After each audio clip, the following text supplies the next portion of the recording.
दोस्तों नमस्कार। नरेंद्र मोदी और नरेंद्र मोदी के भक्तों के लिए एक बहुत ही बुरी खबर है और ये जो खबर है वो 2024 के लोकसभा चुनाव से संबंधित है। आपको पता है कि 2024 के अंदर लोकसभा का चुनाव होना है और इस स्थिति में देश के अंदर जितनी भी राजनीतिक पार्टियां हैं या जितने भी नेता हैं वो हर एक कदम 2024 के चुनाव को मद्देनज़र रख करके ले रहे हैं।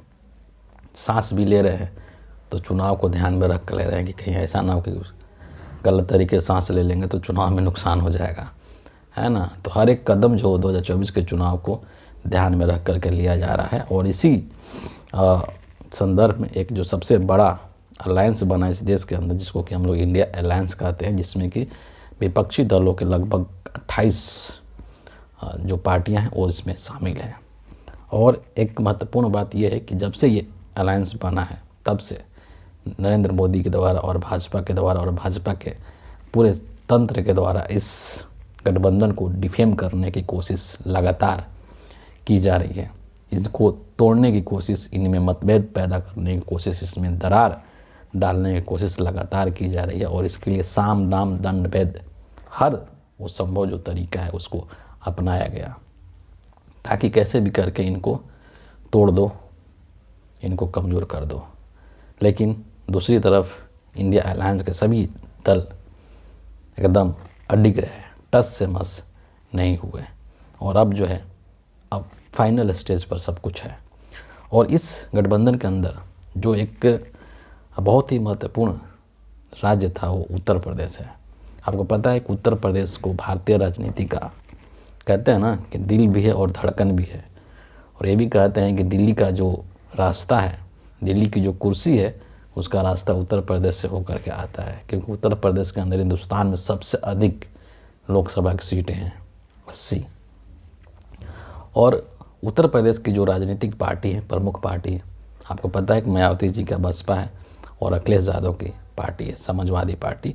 और जो अखिलेश यादव हैं वो पहले से ही इंडिया गठबंधन के हिस्सा थे और बहुत ही मजबूती के साथ इस गठबंधन में वो शुरू से लेकर के अभी तक बने रहे। बीच में थोड़ी बहुत मध्य प्रदेश के चुनाव के दौरान में हुई थी मनमुटाव, लेकिन वो सब कुछ सॉर्ट आउट कर लिया गया और वो पूरी मतलब पूरे तन मन धन से जो हो इस अलायंस का हिस्सा है। लेकिन जो दूसरी उत्तर प्रदेश की जो सबसे प्रमुख पार्टी है वो है बसपा, बहुजन समाज पार्टी, मायावती जी का। और मायावती जी को लेकर के लगातार जो है संशय बना हुआ था कि इनका क्या होगा, ये इंडिया अलायंस के हिस्सा बनेंगे या बीजेपी के साथ जाएंगे। लेकिन पिछले कुछ समय से जिस तरीके के आ रहे थे खबर या रिपोर्ट, या जिस तरीके से मायावती जो खुद समय समय पर ऐसे इंडिकेट कर रही थी, मतलब कि तो उसको लेकर के ये कयास लगाया जा रहा था कि नहीं, मायावती जो वो इंडिया अलायंस में आ जाएंगे। और इंडिया अलायंस और मायावती के बीच में अगर कोई व्यक्ति खड़ा था तो अखिलेश यादव थे। मतलब कि अखिलेश यादव नहीं चाहते थे कि मायावती जी इंडिया अलायंस की हिस्सा बने, और इस चीज़ का खुले तौर पर जिक्र किया मायावती जी ने पिछले कुछ दिन पहले अपने एक ट्वीट के माध्यम से, कि जब भी किसी गठबंधन से बसपा का बात हो चलता है या अखिलेश यादव जब किसी गठबंधन में शामिल होते हैं तो पहली शर्त यही रखते हैं कि बसपा को उस गठबंधन का हिस्सा नहीं बनाया जाए। खुले तौर पर मायावती जी ने कहा था ये बात अपने ट्वीट के माध्यम से। तब उसके पीछे जो वजह जो बताई जा रही है, जो राजनीति के जानकार लोग हैं, जो अंदरूनी चीज़ों को समझते हैं, जानते हैं, उनका ये कहना था कि भैया अखिलेश यादव ये इसलिए ऐसा कर रहे थे क्योंकि उत्तर प्रदेश के अंदर अखिलेश यादव की जो पार्टी है एक बड़ी पार्टी है ना, और इनका एक प्रभुत्व है इंडिया अलायंस के अंदर। और अगर मायावती जी भी इस अलायंस के अंदर आ जाएंगे तो उत्तर प्रदेश में जो सीट शेयरिंग वाला जो मामला है उसमें इनका नहीं चलेगा, पूरी तरीके से नहीं चलेगा। और ये चाहते हैं कि उसमें सिर्फ मेरा ही चले।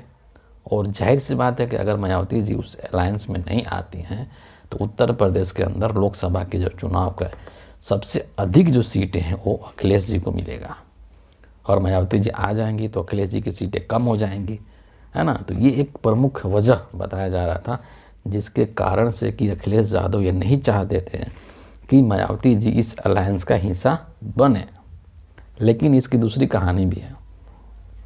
दूसरी कहानी ये है कि लगातार विपक्ष के कई नेताओं के द्वारा, जिसमें कि नीतीश कुमार खुद शामिल हैं, जो कि इस पूरे अलायंस के सूत्रधार हैं, तो नीतीश कुमार के द्वारा, इसके अलावा कांग्रेस के अंदर सोनिया गांधी, कांग्रेस का अध्यक्ष मल्लिकार्जुन खड़गे या फिर राहुल गांधी के द्वारा ये लगातार कोशिश की जा रही थी कि मायावती जी को इंडिया अलायंस का हिस्सा बनाया जाए। और लगातार इनके बीच में संवाद चल रहा था, बातचीत चल रहा था, और उसका सुखद परिणाम यही है कि मायावती जी जो है वो ऑलमोस्ट तैयार हो चुकी थी। और दूसरी तरफ अखिलेश यादव को भी मनाने की कोशिश की जा रही थी कि भैया आप जो है, अखिलेश भैया आप जिद छोड़िए, ये जो चुनाव है बहुत बड़ा चुनाव है 2024 का चुनाव, और इसीलिए हम सबको मिलजुल करके लड़ना चाहिए। और मायावती जी अगर इस गठबंधन में आती हैं तो हमारा जो स्थिति होगा और मजबूत होगा, हम लोग और मजबूती के साथ में भाजपा के साथ लड़ सकते हैं और 2024 में नरेंद्र मोदी को हरा सकते हैं। और देर से ही सही, लेकिन समझ में आ गई अखिलेश यादव को भी कि नहीं, जो राहुल गांधी बोल रहे हैं, जो कांग्रेस पार्टी बोल रही है, वो हकीकत है, वो सच्चाई है। और इसीलिए अखिलेश यादव, जो कि पहले मायावती को लेकर के बोल देते थे, उन पर तंज कसते थे, और खुद अब जो है वो उनके रुख नरम हो चुके हैं। आपको बता दूं कि पिछले 2-3 दिन पहले जब अखिलेश यादव की समाजवादी पार्टी की बैठक हो रही थी, तो उस बैठक के अंदर किसी इनके विधायक ने मायावती जी को लेकर के कुछ बोल दिया, और अखिलेश यादव ने उनको बाकायदे उनको टोक दिया, कहा कि नहीं, जो मायावती जी हैं वो एक बहुत ही वरिष्ठ नेता हैं और उनका सम्मान किया जाना चाहिए, आप लोग उनका सम्मान कीजिए। और उस विधायक को भी उन्होंने समझा करके और बैठा दिया। तो ये सब चीज़ें क्या इशारा करती है? ये सब चीज़ें इशारा करती हैं कि कहीं ना कहीं अब जो बात है उत्तर प्रदेश के अंदर वो पूरी तरीके से बैठ चुकी है, पूरी तरीके से एकदम सेट हो चुका है सारा मामला कि नरेंद्र मोदी को कैसे घेरना है। और अब समझ लीजिए कि उत्तर प्रदेश के अंदर कांग्रेस है, समाजवादी पार्टी है, मायावती जी भी आ ही जाएंगी। आपको अगले 2-4-5 दिनों के अंदर ये अनाउंसमेंट हो जाएगा ऑफिशियली कि मायावती जी इंडिया अलायंस के हिस्सा बन चुकी हैं। तो इंडिया अलायंस की स्थिति बहुत मजबूत हो जाएगी। और ऊपर से ये भी चीज़ सुनने में आ रहा है कि खुद नीतीश कुमार फूलपुर से चुनाव लड़ेंगे, मल्लिकार्जुन खड़गे भी उत्तर प्रदेश से चुनाव लड़ सकते हैं, प्रियंका गांधी को चुनाव लड़ाने की बात हो रही है। तो मतलब उत्तर प्रदेश की जो 80 की 80 सीटें हैं उस पर जो चक्रव्यूह रचा जा रहा है इंडिया अलायंस के पार्टियों के द्वारा, उस चक्रव्यूह में नरेंद्र मोदी और अमित शाह ऐसा लगता है कि पूरी तरीके से उलझ जाएंगे। और इसीलिए मैंने कहा कि ये जो खबर है ये मोदी के लिए और मोदी भक्तों के लिए एक बुरी खबर है, क्योंकि नरेंद्र मोदी हमेशा से ये चाहते थे, या उनके जो तथाकथित चाणक्य हैं अमित शाह, वो हमेशा से यही चाहते थे कि मायावती जो है वो इस अलायंस का हिस्सा नहीं बने, क्योंकि जितना ये लोग अलग अलग लड़ेंगे उतना ही बीजेपी को फ़ायदा होगा, है ना। फूट डालो और राज करो, ये अंग्रेज़ों की ही नीति नहीं थी, ये बीजेपी की भी नीति है। ये जितना अलग अलग रहेंगे हमको उतना फ़ायदा होगा। तो इसलिए इनकी भरसक कोशिश थी कि आप जो है इस अलायंस से मायावती जी अलग रहें, और बेशक से आप हमारा साथ मत दीजिए, बाद में दे दीजिएगा इलेक्शन के बाद में, लेकिन अभी जो है आप इस अलायंस से मत जुड़िए, इस अलायंस से अलग रहिए।